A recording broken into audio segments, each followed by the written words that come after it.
17 मई साल 1498 ईस्वी को वर्तमान केरल राज्य के कालीकट तट पर समुद्र के रास्ते कुछ नाविकों ने कदम रखा, जिसके बाद मानो हमारे देश भारत की तकदीर ही बदल गई और इसकी कहानी कुछ अलग ढंग से ही लिखी जाने लगी। दोस्तों, ये वो दिन था जब यूरोपियन समुद्री नाविक एवं खोजकर्ता वास्को डी गामा ने भारत की खोज की थी। अब बहुत से लोग सोच रहे होंगे कि भारत का इतिहास तो हजारों साल पुराना है। सदियों से यहाँ पर जनपद, मौर्य साम्राज्य, गुप्ता साम्राज्य और दिल्ली सल्तनत के आदि राजाओं ने यहाँ पर राज किया था। तो फिर कोई कैसे भारत की खोज 1498 ईस्वी में कर सकता है? तो दोस्तों, आपको बता दें, भारत में सदियों से जितने भी आक्रमणकारी जैसे सिकंदर, मंगोल आदि आते थे, तो वह हमेशा भारत को पश्चिमी एशिया से जोड़ने वाले मशहूर रास्ते खैबर दर्रा से होकर आते थे। लेकिन 17 मई 1498 को वास्को डी गामा ने समुद्र के रास्ते यूरोप से भारत के केरल राज्य के कालीकट तक पहुंचकर एक समुद्री रास्ता ढूंढ निकाला था, जिसे ही वास्तव में भारत की खोज माना जाता है। दोस्तों, आपको बता दें, उस समय भारत अपने कृषि उत्पादों के लिए बहुत ही ज्यादा मशहूर हुआ करता था। विशेषकर मसालों जैसे कि काली मिर्च, इलायची, दालचीनी आदि के लिए बहुत प्रसिद्ध था, जिस कारण उस समय भारत के साथ व्यापार करने के लिए यूरोप तथा अरब के देशों के बीच होड़ लगी रहती थी।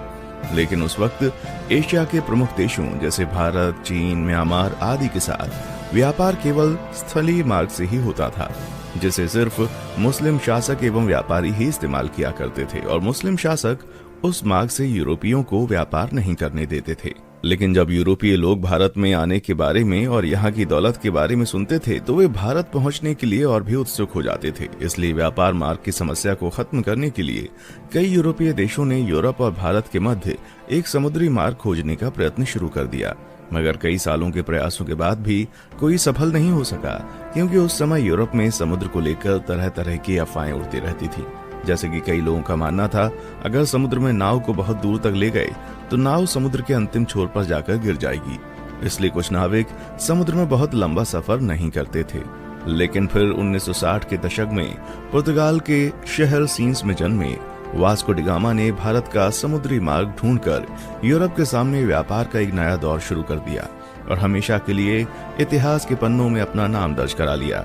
कैसे शुरू हुआ था भारत को खोजने का सफर? दोस्तों, वास्को डी गामा का जन्म 1960 के दशक के आसपास ही पुर्तगाल के सिंस में हुआ था। उनके पिता एस्टेवा भी एक अच्छे नाविक एवं समुद्री खोजकर्ता थे। वास्को डी गामा का सारा बचपन अपने पिता के साथ एक नाविक और यात्रा के माहौल में बीता था। फिर सन 1480 में वास्को डी गामा ने अपने पिता का अनुसरण करते हुए पुर्तगाली नौसेना में वो शामिल हुए। यहीं पर उन्होंने नौचालन का एक एडवांस तरीका और लंबी समुद्री यात्रा करना सीखा। फिर उस समय पुर्तगाल के राजा हेनरी, जिन्हें हेनरी द नेविगेटर के नाम से भी जाना जाता था, उन्होंने उत्तर और पश्चिम अफ्रीका में कई सफल समुद्री यात्राओं तथा खोजों को आर्थिक सहायता एवं संरक्षण प्रदान किया था, जिस वजह से बहुत से नाविक नए नए द्वीपों को ढूंढने की कोशिश किया करते थे। इसी के चलते 1487 में पुर्तगाल के ही एक प्रसिद्ध खोजकर्ता बार्टोलुम डायस ने अफ्रीका के दक्षिणी सिरे तक यात्रा करके ये पता लगा लिया था कि हिंद महासागर और अटलांटिक महासागर एक दूसरे से जुड़े हुए हैं। जिसके बाद डी गामा, जो समुद्री यात्राओं एवं खोजबीन में गहरी दिलचस्पी रखता था, वो जानता था कि यदि हिंद और अटलांटिक महासागर अफ्रीकी भूमि के अंत में जुड़ते हैं तो वो अफ्रीका से दूर दक्षिणी कोने पर मौजूद केप ऑफ गुड होप के माध्यम से भारत तक पहुंचने का मार्ग खोज सकता है। जिसके बाद 8 जुलाई 1497 को वास्को डी गामा ने 4 जहाजों और 170 आदमियों के दल के साथ पुर्तगाल के लिस्बन शहर से अपनी यात्रा शुरू की।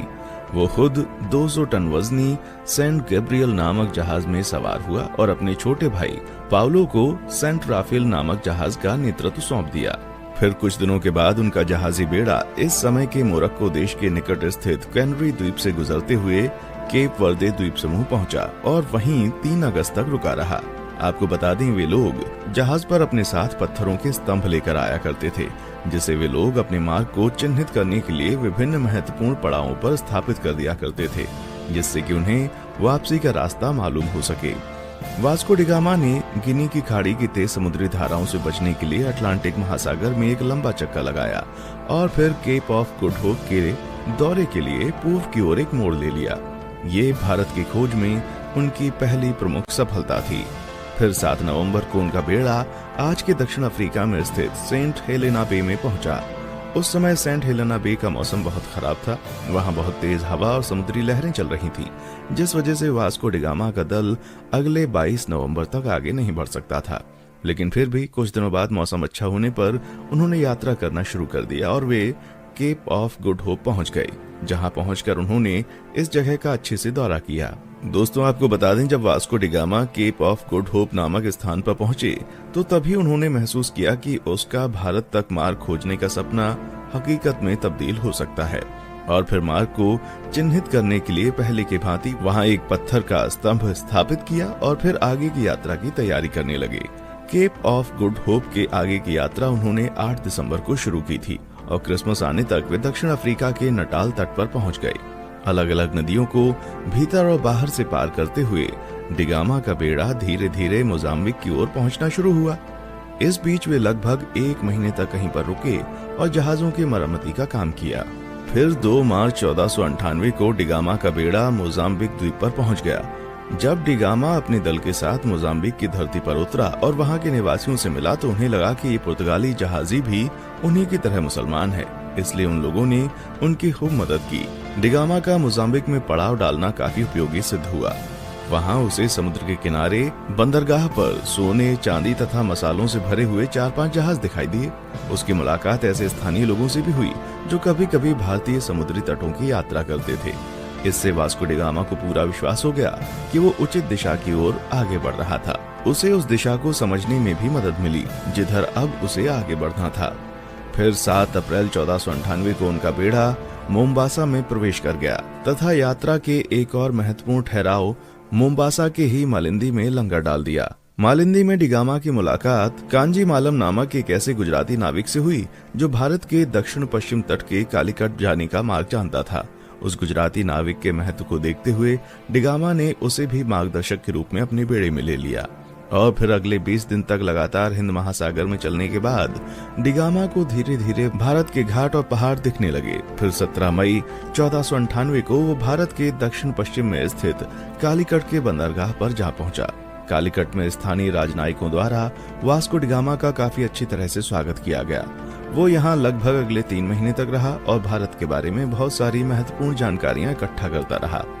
दोस्तों, वास्को डी गामा के भारत आने और उसके कालीकट में उतरने के बाद भी कई ऐसी घटनाएं हुई जिसके बारे में अभी भी लोगों में सहमति नहीं हो पाई है। लेकिन हम अपने किसी और वीडियो में उसके भारतीयों के साथ किए गए जुल्म और अत्याचार पर अलग से वीडियो बनाएंगे। इस वीडियो में हम सिर्फ उसकी यात्रा पर वीडियो बना रहे हैं। दोस्तों, यहाँ 3 महीने रहने के बाद वास्को डी गामा 2 साल से अधिक समय की यात्रा करते हुए 18 सितंबर को पुनः लिस्बन लौट आया। इस दौरान उसने लगभग 38,600 किलोमीटर की यात्रा की थी। और दोस्तों, आपको बता दें कि इस लंबी साहसिक यात्रा में उसके कुल 170 साथी थे, जिसमें से 116 की यात्रा के दौरान मृत्यु हो गई थी। वास्को डी गामा की इस उपलब्धि से पुर्तगाल के राजा बहुत खुश हुए थे तथा उन्होंने उसे दूसरी बार फिर से 1502 में भारत की यात्रा पर भेजा था। इतिहासकारों का मानना है जब डी गामा विभिन्न प्रकार के भारतीय मसालों और रेशम के साथ अपने देश पुर्तगाल लौटा तो उसने केवल मसाला बेचकर ही यात्रा पर खर्च किए गए पैसों से 4 गुना ज्यादा पैसे कमा लिए थे। दोस्तों, फिर 1524 में वास्को डी गामा की मृत्यु कालीकट में ही तब हो गई जब वो अपनी तीसरी यात्रा पर भारत आया हुआ था और कई इतिहासकारों के मुताबिक उसकी मृत्यु का कारण मलेरिया था। दोस्तों, जब डी गामा ने यूरोप और भारत के बीच का समुद्री मार्ग खोज लिया था तब डी गामा का नाम पूरे यूरोप में बहुत मशहूर हो गया था और उसकी उस साहसिक यात्रा की चर्चा सभी यूरोपीय देशों में होने लगी थी तथा धीरे धीरे अन्य देशों ने भी उसी खोजे गए रास्ते से अपने अभियान भारत भेजने शुरू कर दिए थे, जिस वजह से पुर्तगालियों के बाद डच, डेनिश, ब्रिटिश और फ्रांसीसी भी भारत आना शुरू हो गए थे। उसके बाद आगे के दशक में भारत में जो भी हुआ वो हम अच्छे से जानते हैं कि कैसे भारत इन यूरोपीय देशों की कॉलोनी बन गया। दोस्तों, आज के लिए बस इतना ही। फिर मिलते हैं एक और वीडियो में।